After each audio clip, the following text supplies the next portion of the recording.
నమస్తే, welcome to my channel. నేను మీ స్వప్న. చాలా హ్యాపీగా ఉంది. 78+ సబ్స్క్రైబర్స్ వచ్చారు. Thank you so much for your support. మొన్న 8th class first and second chapters complete చేసుకున్నాం కదా. ఇప్పుడు థర్డ్ చాప్టర్ డిస్కస్ చేసుకుందాం. ఓకే, దాని టాపిక్లోకి వచ్చేద్దాం. థర్డ్ చాప్టర్ వచ్చేసి క్రాప్ ప్రొడక్షన్ అండ్ మేనేజ్మెంట్, పంట అభివృద్ధి యాజమాన్య పద్ధతులు. Okay, till 10,000 BCE people were nomadic, wandering for food, eating raw food, hunting animals, later learned to cultivate food, thus agriculture born. Okay, దీన్ని చెప్తాను. ఒక 10,000 సంవత్సరాల ముందు మన పూర్వీకులు ఏం చేసేవారంటే ప్రజలందరూ ఆహారాన్ని వెతుక్కునేవాళ్ళు. ఒక చోటు నుంచి ఇంకో చోటుకు మారి ఆహారాన్ని సేకరించేవారు. పచ్చి ఆహారాన్ని తినేవారు. అంతేకాకుండా జంతువుల్ని చంపుకొని తినేవాళ్ళు. తర్వాత రాను రాను గోధుమ వరి పంటలు పండించడం నేర్చుకుంటారు. ఆ విధంగా అగ్రికల్చర్ అనేది పుట్టింది. The same kind of plants cultivated at one place on a large scale is called crop. ఏ రకమైన మొక్కలు పెద్ద మొత్తంలో పెంచడాన్ని క్రాప్ అంటారు.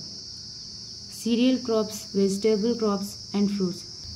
India is a vast country, good climate conditions. రకాలైన పంటలు పండించవచ్చు. వెదర్ కండిషన్ చాలా బాగుంటుంది. సో క్రాప్ 2 ప్యాటర్న్స్గా డివైడ్ అయింది. Kharif crops, rabi crop. ఖరీఫ్ పంట అనేది జూన్ టు సెప్టెంబర్ పండే పంట. రబీ పంట అనేది అక్టోబర్ నుంచి మార్చ్ వరకు పండే పంట.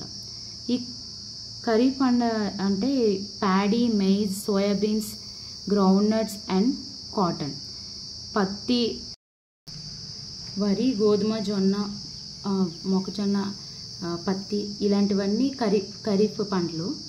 రబీ పంటలు అంటే చలికాలంలో వాడే పంటలు ఏంటంటే పప్పు ధాన్యాలు, ఆవాలు పండిస్తారనమాట. Besides these fruits and vegetables are grown in summer. Basic practices of crop production. Paddy is grown only in the rainy season due to sufficiency of water. వరి పంట అనేది ముఖ్యంగా వర్షాకాలంలోనే పండిస్తారు. ఎందుకంటే వాటికి సరిపడా నీళ్ళు ఉంటాయి కాబట్టి వర్షాకాలంలోనే వరి పంటను పండిస్తారు. Agricultural practices. Preparation of soil, sowing, adding manure and fertilisers, irrigation, protection from weeds, harvesting, storage. Preparation of soil, నేల సిద్ధం చేయడం. సోవింగ్, విత్తనం నాటడం. యాడింగ్ మాన్యూర్ అండ్ ఫెర్టిలైజర్స్, సేంద్రియ రసాయనాలను, ఎరువులు. ఇరిగేషన్, నీటి పారుదల ఏర్పాటు. ప్రొటెక్షన్ ఫ్రమ్ వీడ్స్, కలుపు నుండి రక్షణ. హార్వెస్టింగ్, కోత కోయట. స్టోరేజ్, పంటను భద్రపరచడం. సో ఈ టాపిక్స్ ఇప్పుడు మనకి మొత్తం లెసన్ అంతా ఉన్నాయి. సో ఇవే డిస్కస్ చేసుకుంటున్నాం. Preparation of soil loose allows roots penetrate deep into the soil. Soil allows roots to breathe. పండించడంలో ముఖ్యమైనది ఏంటంటే భూమిని గుల్లబారేటట్టుగా చేసి చేయడం వల్ల లోతుగా చొచ్చుకుపోతుంది అనమాట. రూట్స్ అదే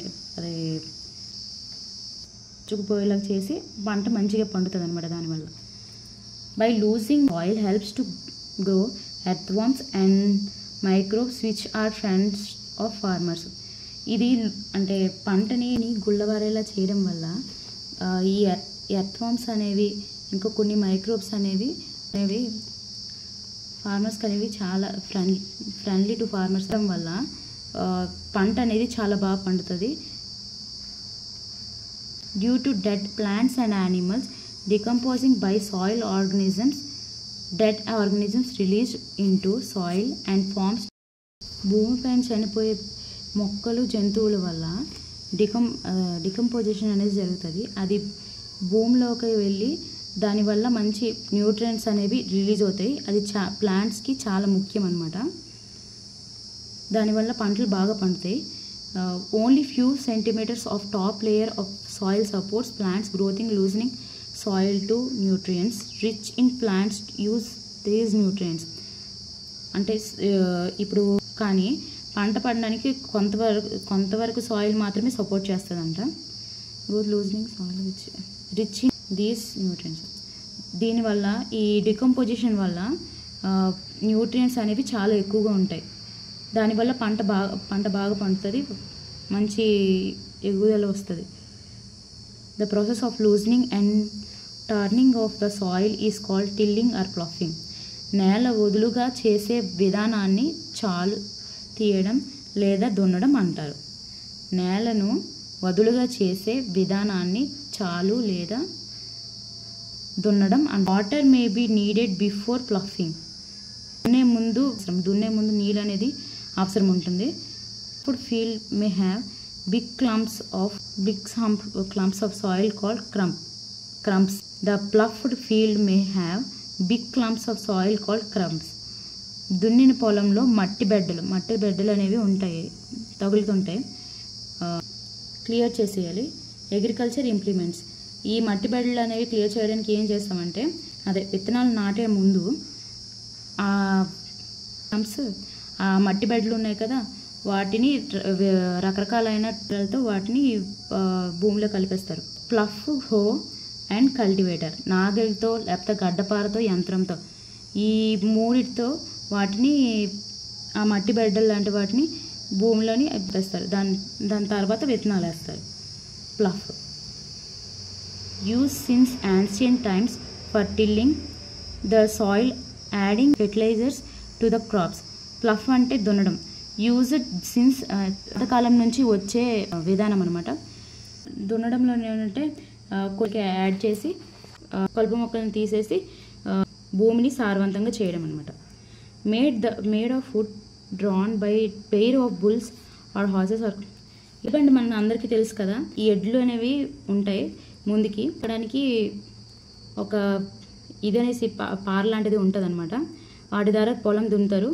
ముందు నుంచి ఎద్దులు కానీ లేకపోతే హార్సెస్ కానీ లేకపోతే క్యామిల్స్ కానీ, మన సైడ్ అయితే ఎద్దులే దున్నుతాయి, మిగతా ఏరియాస్లో హార్సెస్, క్యామిల్స్ అలాంటివి దున్నుతాయి అనమాట.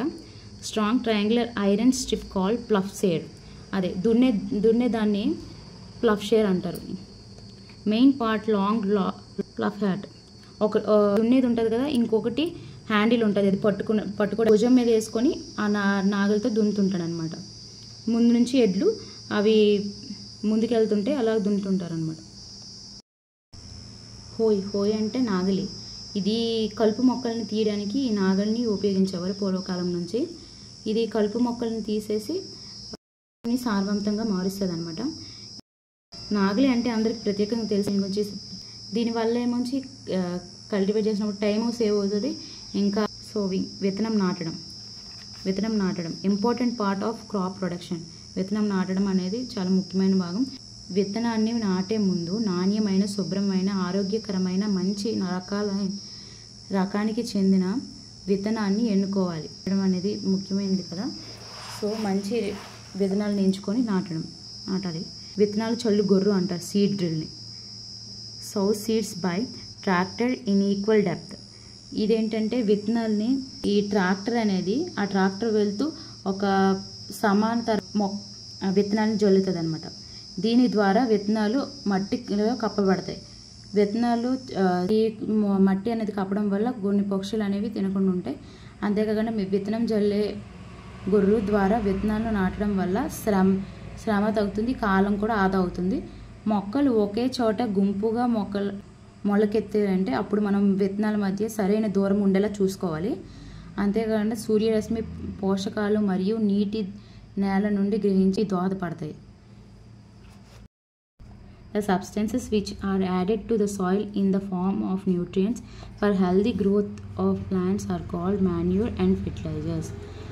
ఏవైతే పదార్థాలు మొక్కలు పెరగడానికి బలాన్ని ఇస్తాయో వాటిని ఫెర్టిలైజర్స్ అండ్ మాన్యూర్ అంటారు. అవి ఏంటంటే soil supplies mineral nutrients to the crop plants. Soil, భూమి అనేది మినరల్స్ అండ్ న్యూట్రియంట్స్, మొక్కలకి మినరల్స్ అనే న్యూట్రియంట్స్ అనేవి పంపిస్తుంది. Continuous cultivation of crops makes the soil poor in nutrients. Farmers have to add manure to the fields to replenish the soil with nutrients. This process is called manuring. అంటే అధికంగా పంటలు పండించడం వల్ల భూమి అనేది సారవంతాన్ని కోల్పోతుంది. దానివల్ల దాంట్లో ఉన్న పోషకాలు పోతాయి. దానివల్ల మొక్కలు మళ్ళీ పండించడానికి ఎక్కువగా పంటలు పండవన్నమాట. అందుకని ఈ పంటలు పండించే అతను మాన్యూర్ని దాంట్లో యాడ్ చేయాలి. అంటే ఎరువుని కలపాలి. ఎరువుని పంటలో ఇచ్చేయడం వల్ల పంటలు అనేవి బాగా పంటాయి. దాంట్లో వాటర్ కూడా సఫిషియెంట్గా ఉంటుంది, వాటర్ స్టోర్ చేయడానికి ఇది అవుతుంది. అంతేకాకుండా భూమిని సారవంతంగా చేస్తుంది. ఈని ఏమంటారంటే మాన్యూరింగ్ అంటారు. Manure is an organic substance obtained from decomposition of plants and animals waste. Manure అంటే సహజంగా ఉత్పత్తి అయ్యేది. అదేంటంటే మొక్కల నుంచి, ఇంకా జంతువులు పేడ ఇవన్నీ ఉంటాయి కదా, ఆవులు గేదెలు ఇవన్నీ వేస్తాయి కదా. The decomposed manure is organic manure. ఇది అనేది భూమిలో కలిసిపోయి మాన్యూర్ వేసే మాన్యూర్ వల్ల మొక్కలు అనేవి బాగా పెరుగుతాయి. మాన్యూర్ అనేది మొక్కల్ని మంచిగా బలంగా తయారు చేస్తుంది. సో మాన్యూర్ అనేది యూజ్ చేయాలి. Fertilizers are chemicals which are rich in particular nutrients. Fertilizers అనేవి కెమికల్స్, అవి పర్టికులర్ న్యూట్రియంట్స్ అనేవి ఇవి ఉంటాయి.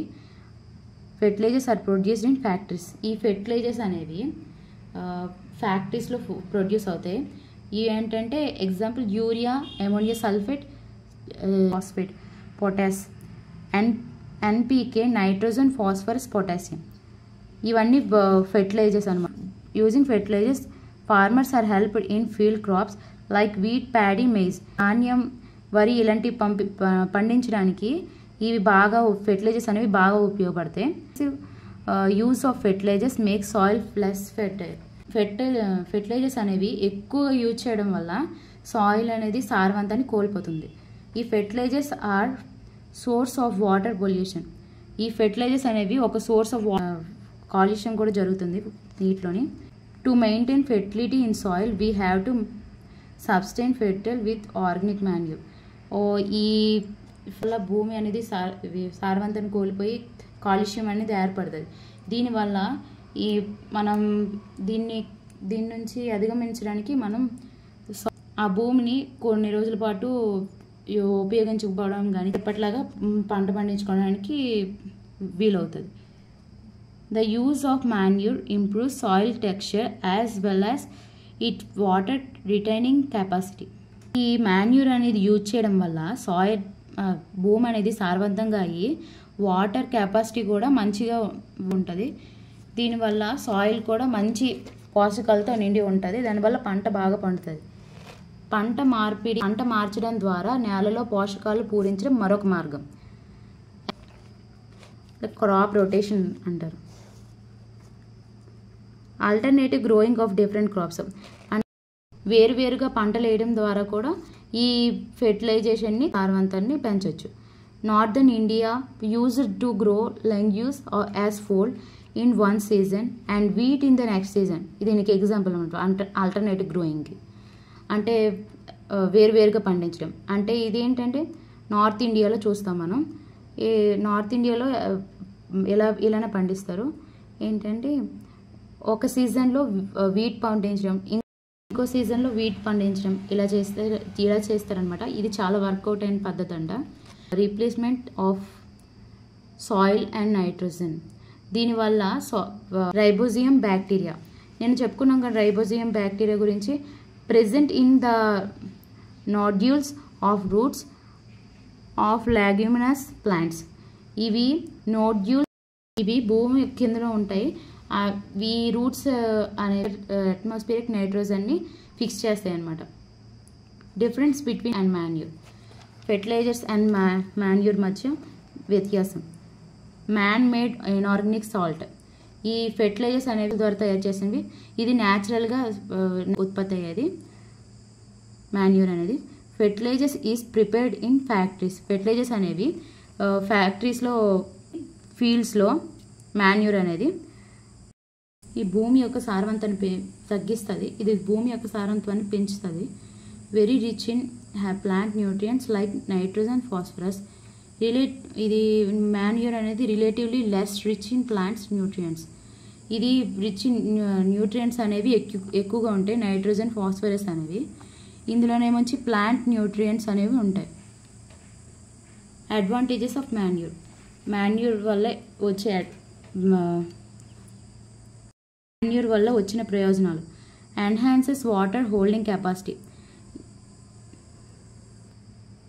ఇందులో భూమిలోని సారవంతాన్ని పెంచి భూమిలోనున్న మైక్రోబ్స్, వానపాములు అలాంటి వాటిని పెంచుతుంది.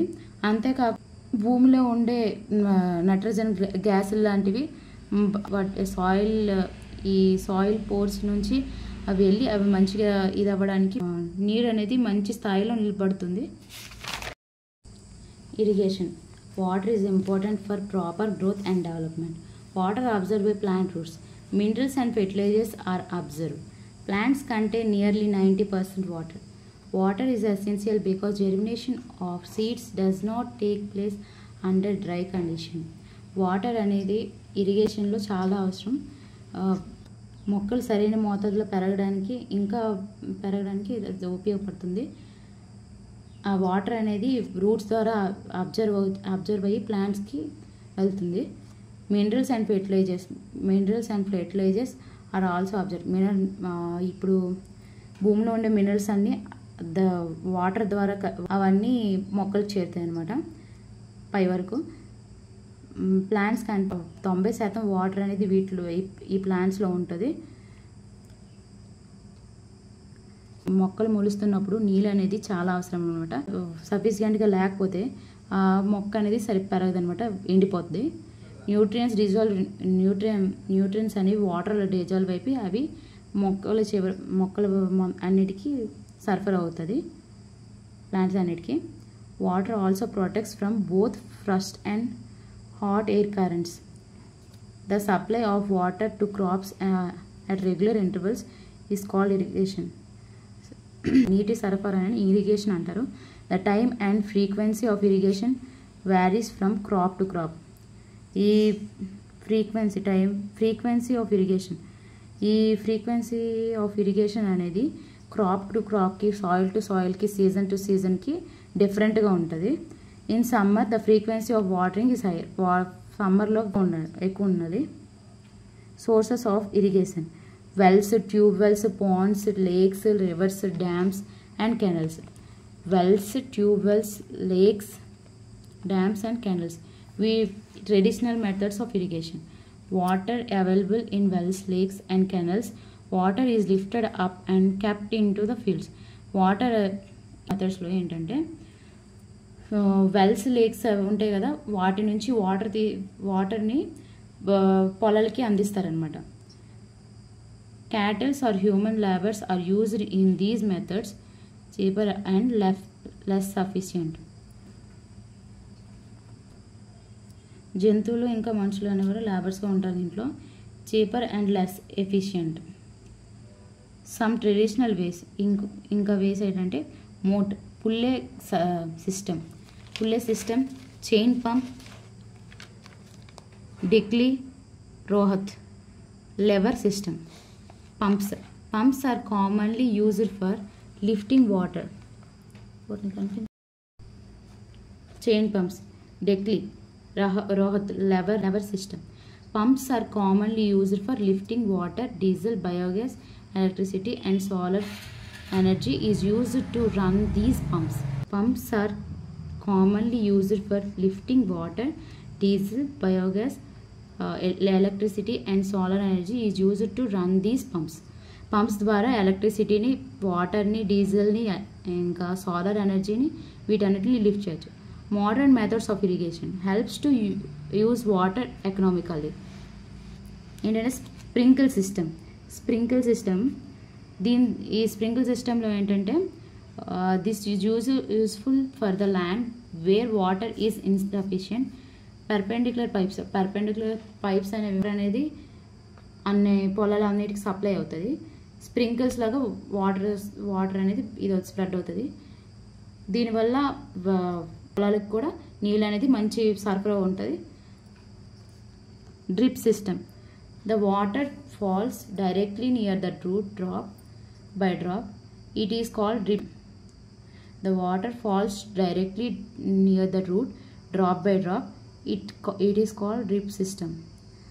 ఇదేంటంటే డైరెక్ట్గా రూట్స్లోనే ఈ వాటర్ డ్రాప్ బై చుక్క చుక్క పడుతుంటుంది అనమాట. దీనివల్ల వాటర్ వేస్ట్ అవ్వదు, ఇంకా తగిన నీటి సరఫరా కూడా జరుగుతుంది. దీనివల్ల కొంచెం తక్కువగా ఉన్న పొలాల్లో కూడా మంచి వాటర్ అనేది సరఫరా అవుతుంది, వేస్టేజ్ అనేది ఉండదు. ఈ కొరత ఉన్న దీంట్లో కూడా ఇది వాటర్ సప్లైని ఇస్తుంది.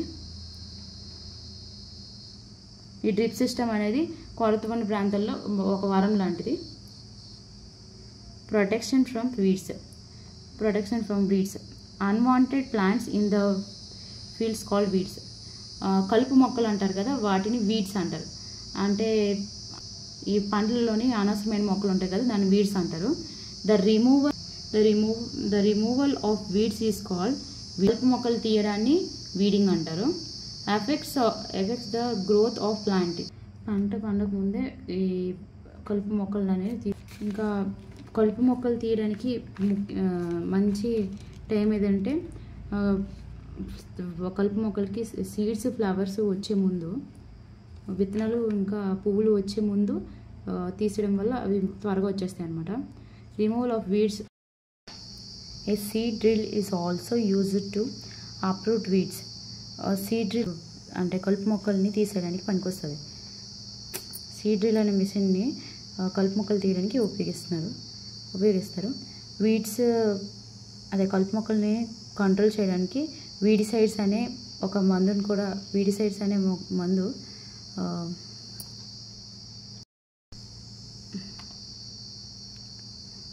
వీడిసైడ్స్ అనే మందు ద్వారా కలుపు మొక్కల్ని వీడిసైడ్స్ అనేది కలుపు మొక్కల్ని చంపేస్తుంది. లైక్ 2,4-D అనే వీడిసైడ్ కలుపు మొక్కల్ని చంపేస్తుంది అనమాట. వీడిసైడ్స్ అనేవి వాటర్లో డైల్యూట్ అయిపోయి అది స్ప్రే చేస్తారు.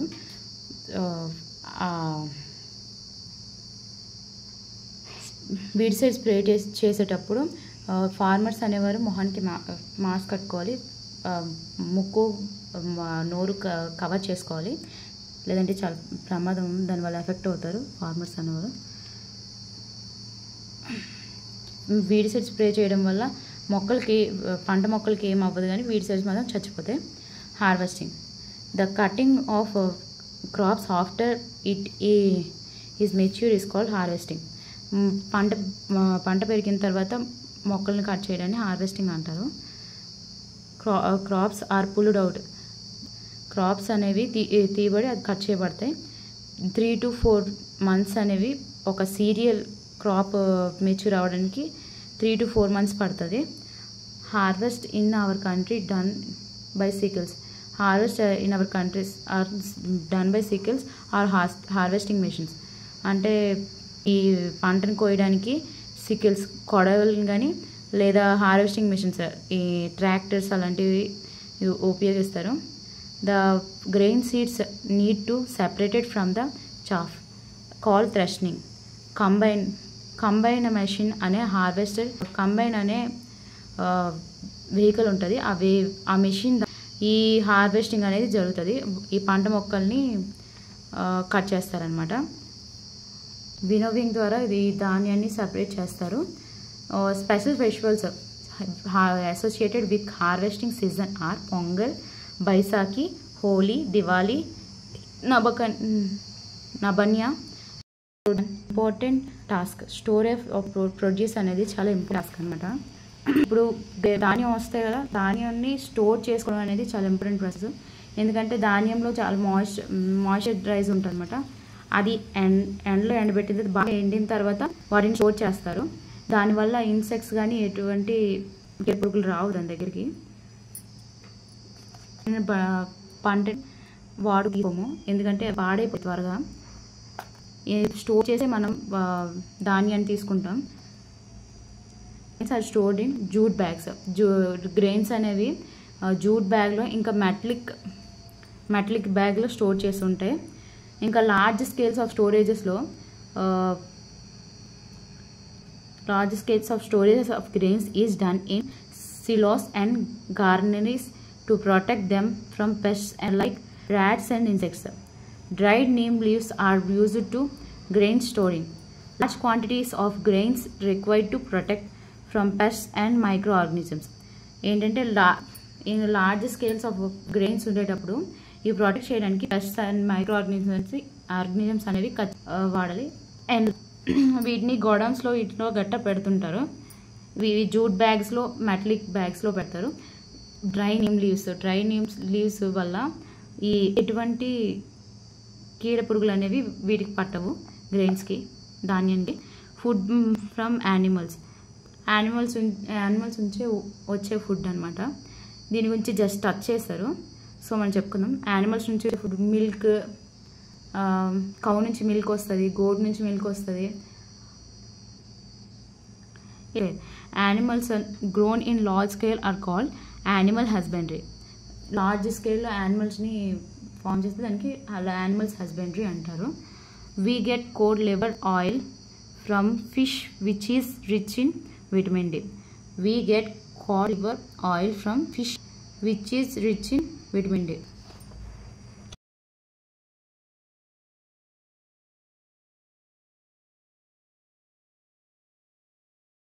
అందరికీ అర్థమైందని అనుకుంటున్నాను కదా.